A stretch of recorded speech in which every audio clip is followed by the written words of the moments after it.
Imagine कीजिए एक ऐसे इंसान की जो दुनिया का सबसे अमीर इंसान बन सकता है, लेकिन उसने 1 रुपया भी नहीं छुआ। एक ऐसी परछाई जिसने पूरी दुनिया की इकोनॉमी को हिलाकर रख दिया, लेकिन आज तक किसी ने उसका चेहरा नहीं देखा। हम बात कर रहे हैं सतोशी नाकामोटो की। लेकिन आज हम वो पुरानी कहानियां नहीं सुनेंगे जो आपने हजारों वीडियो में देखी है। आज हम बात करेंगे उन फॉरेंसिक एविडेंसेस की जो बिटकॉइन के कोड के अंदर दबे हुए हैं। क्या आपको पता है बिटकॉइन का नाम पहले बिटकॉइन नहीं था? क्या आपको पता है सतोशी ने कोड के अंदर एक सीक्रेट पोकर गेम छुपा रखा था? और क्या आपको पता है कि सतोशी ने जानबूझकर एक ऐसी गलती की जिससे इन्वेस्टिगेशन को 10 साल पीछे धकेल दिया? आज हम सतोशी नाकामोटो के उन डीप फैक्ट्स को पर्दाफाश करेंगे जो यूट्यूब पर किसी ने नहीं बताया। सबसे पहला सीक्रेट, ई केस ऑर्गेनाइजेशन। बिटकॉइन की ब्रांडिंग, सबको लगता है कि बिटकॉइन का आइडिया एकदम से आया, लेकिन सतोशी के पुराने डिजिटल फुटप्रिंट कुछ और ही बताते हैं। bitcoin.org डोमेन रजिस्टर होने से महीनों पहले जुलाई 2008 में एक और डोमेन रजिस्टर हुआ, ecash.org। सतोशी ने असल में अपने सिस्टम का नाम ई केस रखने का सोचा था, लेकिन उन्होंने इसे क्यों बदला? क्योंकि ई केस एक पुराना फेल हो चुका कॉन्सेप्ट था। सतोशी चाहते थे कि उनका इन्वेस्टिगेशन एक करेंसी नहीं बल्कि एक सिस्टम लगे। उन्होंने अपना पहला white paper draft electronic cash without a trust third party के नाम से लिखा था, जिसे बाद में बदलकर आज का मशहूर शीर्षक दिया गया है। अब छोटा सा बदलाव बताता है कि सतोशी कितने बड़े मास्टर स्ट्रेटेजिस्ट थे। अब आते हैं हम सबसे बड़े टेक्निकल क्लू पर, सतोशी की लैंग्वेज। जॉन मेकामी और कई रिसर्चर्स ने सतोशी के लिखे हुए तरीकों को स्टाइलोमेट्री एनालिसिस किया है। अब जिनको नहीं पता स्टाइलोमेट्री एनालिसिस क्या होता है, तो उनका मतलब होता है सिंपली टेक्स्ट किसने लिखा, क्या दो अलग अलग टेक्स्ट एक ही राइटर के हैं, क्या कोई टेक्स्ट फर्जी या घोस्ट रिटन है, क्या टेक्स्ट इंसान ने लिखा है या एआई ने। सतोशी ने अपने व्हाइट पेपर में फेवर और कलर जैसे ब्रिटिश स्पेलिंग का यूज किया, लेकिन वहीं पर उन्होंने कैरेक्टराइज्ड और ऑप्टिमाइजेशन जैसे अमेरिकी शब्द भी इस्तेमाल किए। यह कोई गलती नहीं थी। रिसर्च दिखाती है कि सतोशी को British versus America return pattern हफ्तों के दिनों के हिसाब से बदलता था। सोमवार को अमेरिकी, गुरुवार को प्योर ब्रिटिश, और एक ऐसी पहचान जो सिर्फ पुराने लोग जानते हैं। सतोशी हर सेंटेंस के बाद हमेशा 2 स्पेस छोड़ते थे। ये एक पुरानी टाइपिंग की आदत है जो 80 के दशक में कंप्यूटर्स पर लिखी जाती थी। सतोशी में अपनी पहचान छुपाने के लिए लिंग्विस्टिक मास्क पहना था, लेकिन कोड और ग्रामर के बीच में वो अपना असली निशान छोड़ गए। बिटकॉइन का पहला ब्लॉक यानी जेनेसिस ब्लॉक 3 जनवरी 2009 को माइन हुआ था। बिटकॉइन के नियमों के मुताबिक हर 10 मिनट में एक नया ब्लॉक माइन होना चाहिए, लेकिन यहाँ एक ऐसी चीज है जो गणित को फेल कर देती है।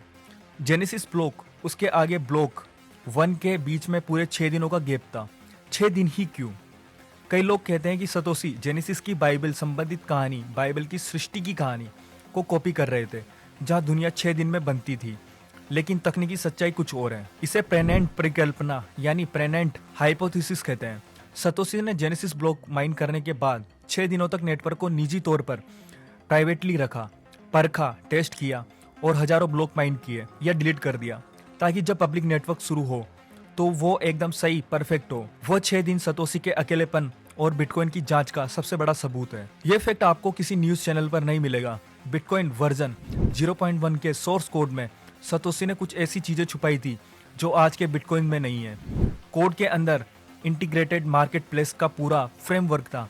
सतोशी चाहते थे कि बिटकॉइन के सॉफ्टवेयर के अंदर एक ही ईबे जैसा सिस्टम हो, जहां लोग बिना किसी थर्ड पार्टी के सामान बेच सके। इतना ही नहीं, उन्होंने इसमें एक मेंटल पोकर खेल का फ्रेमवर्क भी शुरू किया था। सतोशी के लिए बिटकॉइन सिर्फ डिजिटल गोल्ड नहीं था, वो उसे एक पूरी डिजिटल इकोनॉमी बनाना चाहते थे, जहां लोग खेल सके, बेच सके और कमा सके। उन्होंने बाद में इसे हटाया ताकि कोड सिंपल और सिक्योर रहे। क्या आपको पता है, एक वक्त ऐसा आया था जब बिटकॉइन खत्म होने वाला था।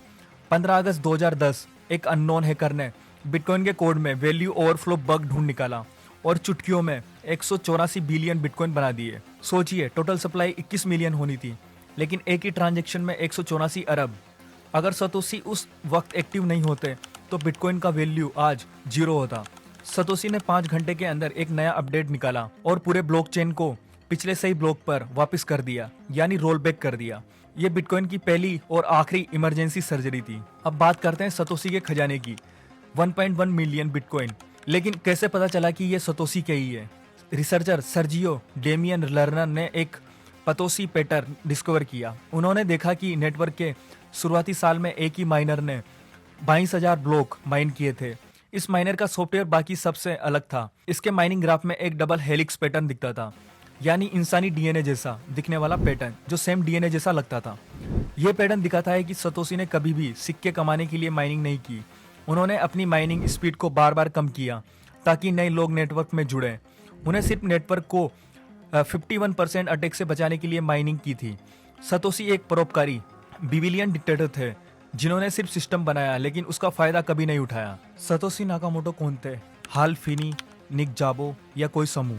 2014 में सतोशी का GMX ईमेल हैक हुआ था, जहां हैकर ने कहा कि सतोशी ने टोर यूज करने में एक छोटी सी गलती कर दी जिससे उनका IP लीक हो गया, लेकिन इतने सालों बाद भी कोई पकड़ा नहीं गया। सतोशी की सबसे बड़ी जीत उनका गायब हो जाना था, क्योंकि अगर क्रिएटर सामने होता तो सरकार उसे कंट्रोल करती।